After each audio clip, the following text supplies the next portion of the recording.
Hello and welcome to the full-time show, Sportstar's Daily Football Podcast for the ongoing FIFA World Cup. We are in the deep end of the World Cup.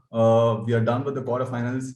Now just four more matches are left and we are going to be previewing the semi-finals now. But from a personal point of view, I don't see any point in this World Cup anymore because England are out.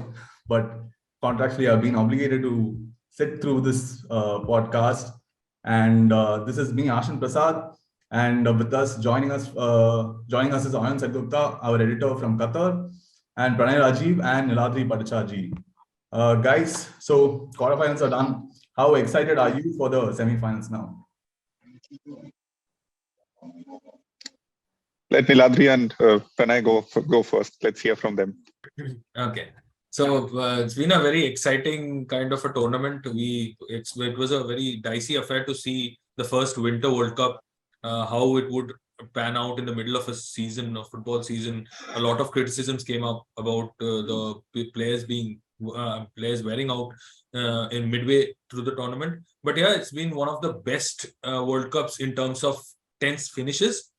Especially the Argentina versus Netherlands game was of a very different level of intensity that we could not really expect from the match.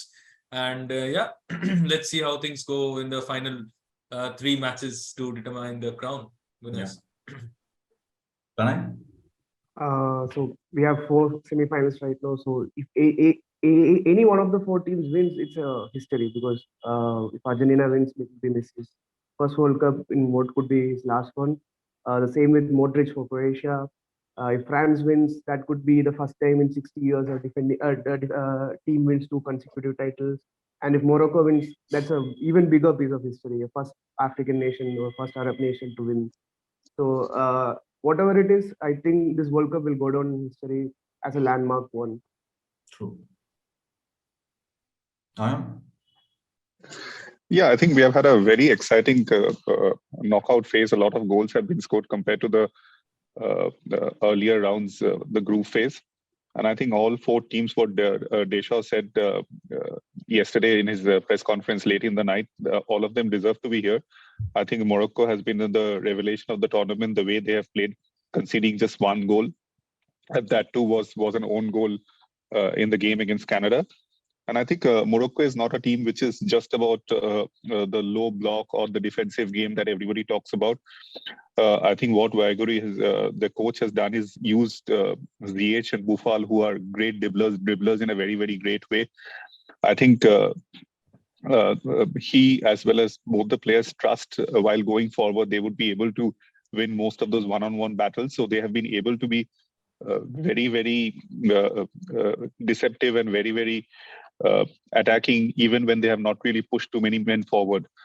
So I think against France, that would be very interesting because France, again, plays the game of an underdog. They are not one of those teams which really looks into having a lot of possession. They also look into these quick transitions using the wings, using the pace of Mbappe and Fernandes from the left. So I think that would be a very interesting game. As far as Argentina is concerned, I think with Brazil out and England out, they are the teams which most people are supporting here and elsewhere in the world. So I think we have an interesting 2 days of games ahead of us. Yeah. So I think we'll start with the Argentina versus Croatia clash. That will be the first semi-final. Their quarterfinal clash was one of the most emotionally and fiercely contested World Cup matches which I have witnessed. We had the record number of bookings in a game with 19 yellow cards, including the bench. It seemed that Argentina were really expending their emotions in terms of how they've been carried through this World Cup, and also with the fact that what people have been saying about them. You could clearly see that Messi and his teammates were not impressed with what the Netherlands have been saying about them in the lead up to the match. Do you feel they are a bit getting carried away when it comes to these things? I think, they have been expanding a lot of emotional energy from the first match on. But if you look at the last game, the first 75 minutes till the Dutch equalized. This is probably the most comfortable they looked in the World Cup. I mean, you couldn't really see that angst which has been there in the earlier matches, be it against Poland or Australia or Mexico, probably, where you could lose that they were really emotionally charged up, and they were the whole weight of going out of the World Cup was weighing them down. But I think in the last game, for 75 minutes, they were at peace, and they were probably playing the best football that they've played in this World Cup.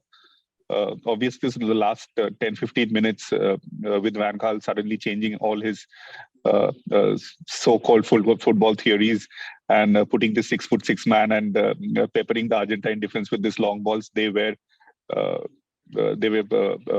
had a lot of. They actually brought in a lot of pressure on themselves. There were some unnecessary fouls were being committed, and including Messi, and a lot of the players lost their head and were getting into unnecessary arguments with the referees. But then I think credit to the Argentine team with when the extra time started with Di Maria coming in, they again had the game back in control and actually could have finished that game in the 30 minutes of extra time. So I think they are having a good 2-day break, and then they will come refreshed and recharged. I think the biggest problem might be Acuna missing out, because he has done well in defense. So I think who plays in his place would be interesting to see. Tagliafico would be the likeliest option there. Likeliest, yes. Yeah. And speaking about I can't not touch upon the previous game. Messi was unusually fired up, even in the post-match with the celebrations, what happened in the behind the scenes. That's not something which we usually associate with Messi or come to see of Messi. What's happening with Messi in this tournament? I think it's also got to do with the referee, because I think that particular referee has a long history with Messi as well as Barcelona.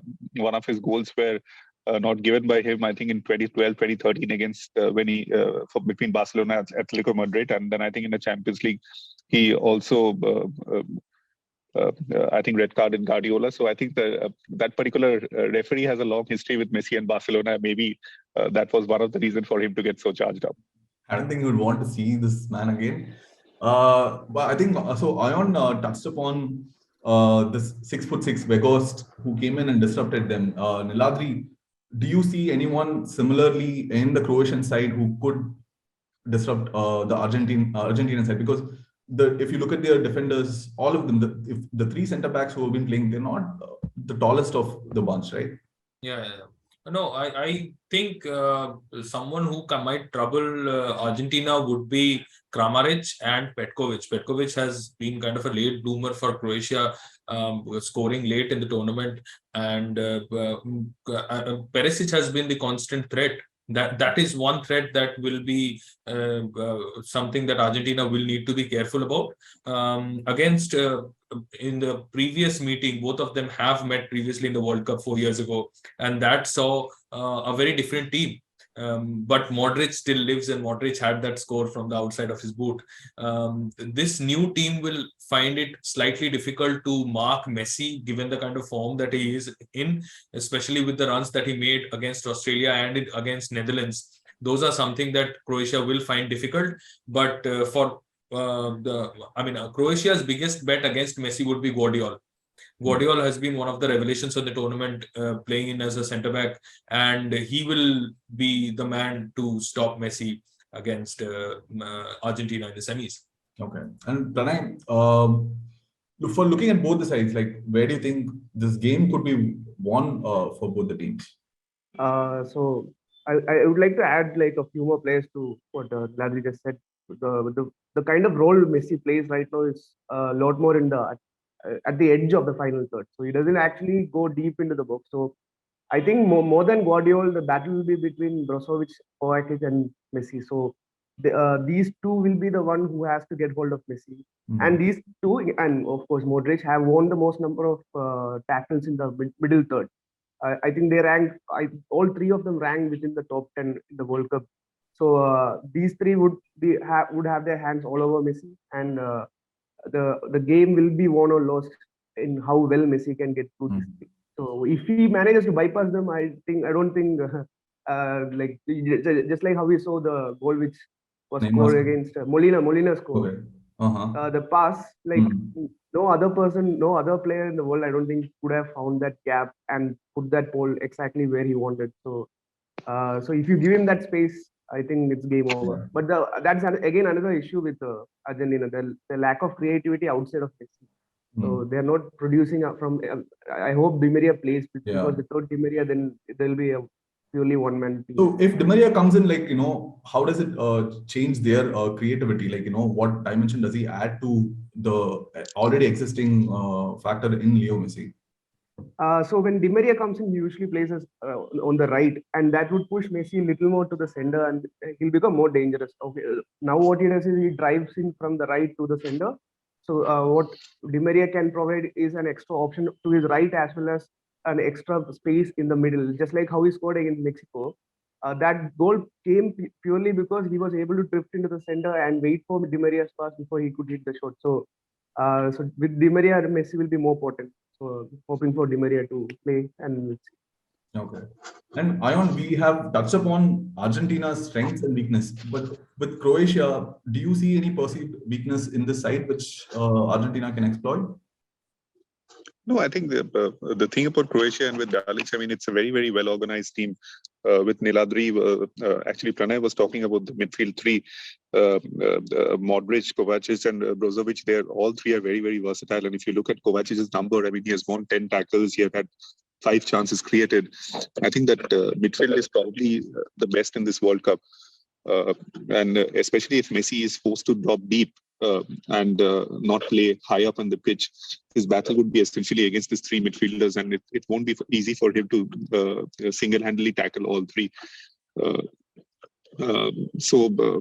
I don't think this particular team, we saw it in the last World Cup and we see it here as well. I mean, they have a tendency to do well in these knockout games, so it's not going to be an easy opposition for Argentina. And Croatia invariably are going to take this into another penalty shootout, aren't they? I think their goalkeeper Livakovic has been outstanding, and if it goes, despite Emiliano Martinez saving those 2 penalties in the last game, so if it again goes into a shootout, I think the Croatians will be the favorites. Okay, so I think you started with the predictions here. You feel like if it goes to a penalty shootout, you think Croatia might nick this? Yes. And in regulation time, I think so. What is your overall prediction, though? I think there's still. I mean, the level which Messi is operating, he's actually mostly in the peripheral of the game. There's this short little burst of a couple of minutes where he comes and makes a huge difference. He would continue to do that. It almost feels like the way this World Cup has panned out that it's pre-ordered and he's destined to win. So I will still think that Argentina will probably eke out a 2-1 win or something on those lines. All right. And Neeladri? So I'll go with a 1-0 win to Argentina. Argentina might need to score early because we have seen Croatia, once they get a grip into the match, it's very difficult to get them out of it. Canada scored very early against them, the only goal for them in the tournament. We saw Japan scoring it in late in the first half against them, and Brazil also scoring in extra time. Mm-hmm. So the Argentina will have to score before Croatia can finally have its grip over the match. Once it can do that, Croatia can go back to play the kind of defensive structured play that it usually does. Okay. And Pranay? I would love to see a shootout between these two sides because of the mentality between them. I mean, the key difference from the 2018 Argentina and 2022 Argentina is Emi Martinez. So the psychological advantage he provides when it comes to shootout, it's immense. The way he celebrates after making a save, the things which he does. And on the other side, Croatia has been unbeatable in shootout. Livakovic has looked like he is 8 foot tall. And the way they have been converting the penalty. So it will be a great matchup, particularly in the shootout. So I'm hoping for a shootout. All right.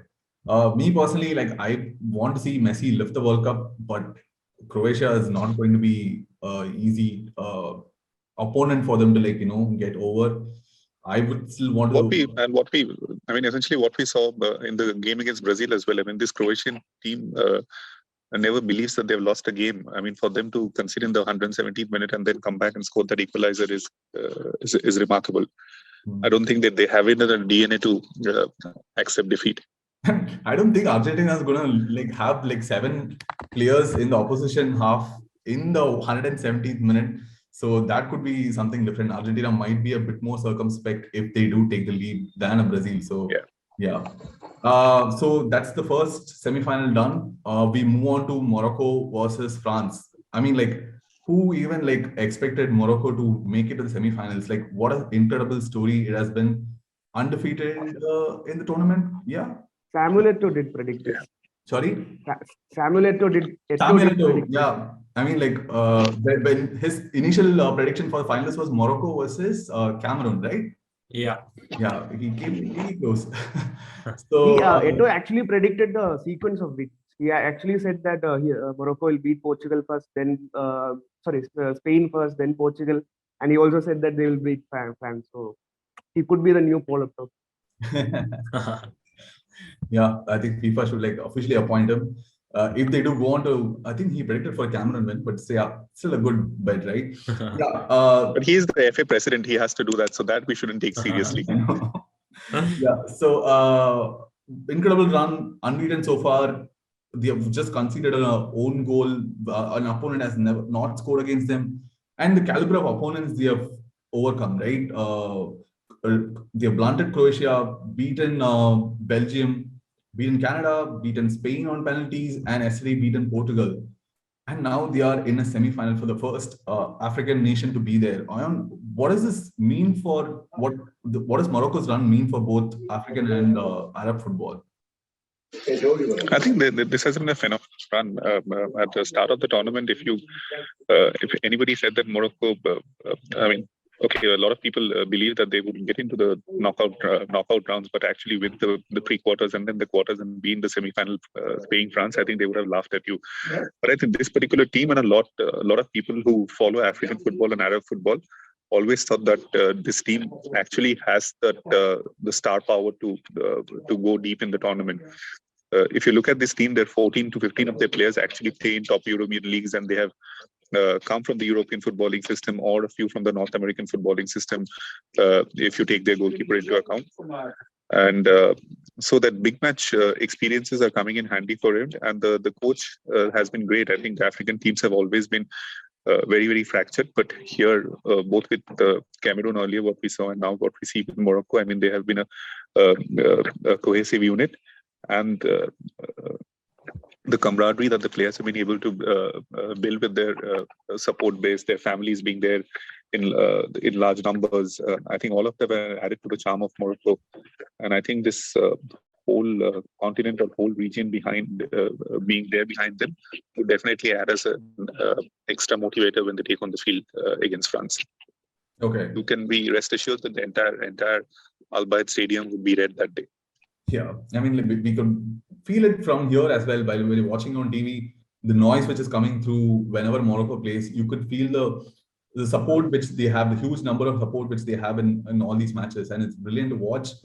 And Neeladri, where do you think this game can be won or lost for both the teams? Yeah, I think here the game can be won or lost with Spain, France's ability to stop Morocco along the flanks, because 4 of Morocco's 5 goals have come from crosses, and that is a statement that Morocco will go ahead with. And it's a very equally matched contest, because France has also seen Giroud being the perfect finisher for their crosses. So in that case, I think both for France, the ideal situation would be to be able to stop Ziyech and Buffon along the wings, and especially Hakimi, because when Ziyech is stopped, that is when the PSG fullback comes into play. So these are the 3 people who have to be marked essentially by France if they see a chance to overpower Morocco. Okay. But I think I had touched upon this before the start of the podcast. They have expended a lot of energy because defending in a low block or a mid block system, which they have done that in a defensive unit. Like you could see, say Ziyech going off yesterday. Buffal went off before. I think in the 15 minutes of full time, I think. And Roman Saiz was stretched off. He is the captain of the side. And Sufyan Amrabat is playing through pain injection. And even Hakimi is also carrying an injury also. Will that be too much in a tournament football where, like, you play in the space of 3 days, right? So how much of a, say if Roman Saiz can't make it for the semi-final tie, like how much of a difference will it? Yeah, that will be a major problem for Morocco, because Morocco has Morocco has a ready side, but injuries will actually might just pull them down, because Mazraoui is also recovering, Ziyech is also recovering, two of their most, and Saiz, of course, the captain. So injury woes will definitely affect them, especially in the absence of Saiz, given the kind of runs that Olivier Giroud does into the box. Marking Giroud in the final third will be something that will be very crucial for Morocco to find out. And especially the problem with their attacking options. We see En-Nesyri scoring continuously, but the forward who replaced him, Shedera, is also out with a suspension now, with a red card. So suspension and injury is something that Morocco will suffer definitely against France, and that is something that it will have to find a solution. And I think if given the kind of squad depth that France has, that is where France might just have an edge. Okay. And Pranay, France is defensive unit. Theo Hernandez, we saw him make a mistake yesterday. Upamecano and Rafael Varane haven't looked the best against England, especially when I noticed, like, Saka, Kane, were, like, able to hold off the ball and then, like, bring others into play. And they have Jules Koundé on the right, who is predominantly not a fullback. So is this something which Morocco could exploit come the semi-final? Do they have the players, like, I know they have Boufal and Ziyech, but they have the aerial presence who can hold up the ball and bring others into play? Yeah, so Morocco's goal against Portugal came from cross into the box, which En-Nesyri rose incredibly well to head it down into the goal. So I think they have the aerial presence. I don't think France's defense is that a porous one. So yesterday England played pretty well. So they played to their strengths. They played fast on the ground. They moved the ball quickly. Any defense in the world would have struggled against that kind of movement and attack. So I don't think France has a lot to worry when it comes to defense. But the game, I think, a battle in the midfield could be the thing.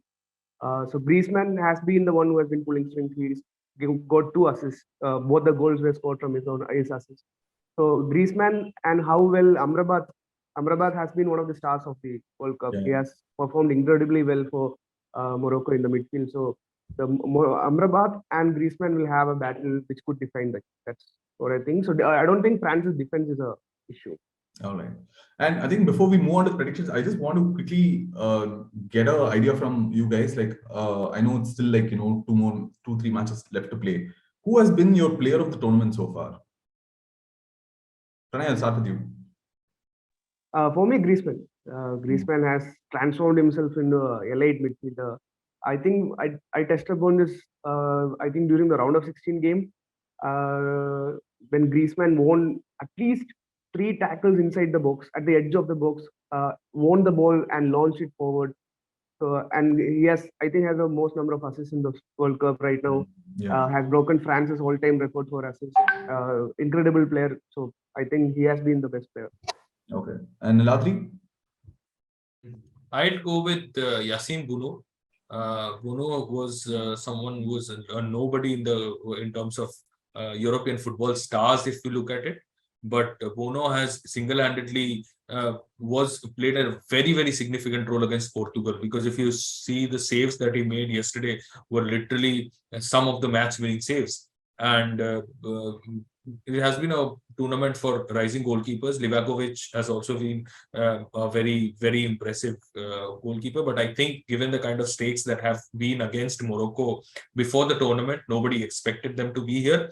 So I think Yacine Bounou will be the pick for me. For you? For me, if you have been there at the ground and if you have seen the impact that he has been able to make, it has to be Messi. I mean, every Argentina game, he has actually single-handedly taken them out from a rut. And to do that when you are not constantly being involved in a game and when you are being marked so closely by everyone around him, to have that sort of an impact in such short span of time, it's simply remarkable. I mean, that shows what sort of a player he is. And I think despite what happens in this World Cup from now on, he has been the best player of Qatar 2022. I would be inclined to say that too, but I think I would want him to like lift the trophy or make it to the final to have that. Definitely to say that like he has been the best player for me this World Cup. Moving on to predictions, I'm going to start with you. France versus Morocco. Who's going to make it to the final? I think again France would actually finally end up winning this 3-1 because I think Morocco has done really well. They have been that South Korea story of reaching the 2002 World Cup semi-final. This wasn't very dubious, right? Like, you know, No. It was. Yeah. No, this wasn't dubious at all compared to South Africa, South Korea, but they thoroughly deserve to be here. But I think their injuries, especially, I think the only person who's going to miss out is size in defense, and that would be create a one big hole there, which might be too big for them to fill. Given the fact that Giroud and Mbappe, as well as Griezmann, who's moving up from the midfield to support these two up front, it would be a little too difficult for them to deal with. But all said and done, I think the most interesting aspect of this game would be because both of these teams are happy to cede possession. So it would be really interesting to see in a battle like that, where both are happy to cede possession, who actually finally takes the possession and how they deal with the ball that they have. But I still think that France has enough firepower and enough star power to actually win this game 3-1. And I'll go with if Saiz would have been there, I would have gone for a penalty shootout. But I would say a 2-0 win for France. Pranay, are you gonna hit a bet on Morocco once again? No, I think their magic has run out. So I think France will win 2-1. My heart also wants Morocco to win, but yeah, too much firepower for France. This is the end of our semi-final preview. We'll be back again with the review for each semi-finals at the end of the matches. And keep listening to our podcast and do recommend our podcast if you like it to your family and friends. And wherever you're listening to, keep continuing listening to us. And we'll be doing our build-up to the semi-finals. So check out the stories on our website, sportsar.thehindu.com, and get the live updates on our social media handles at sportsarweb as well. So this is me signing off, and also a shout out to our producer, Lavanya Lakshminarayanan. Yeah, so this is it. Thank you, guys.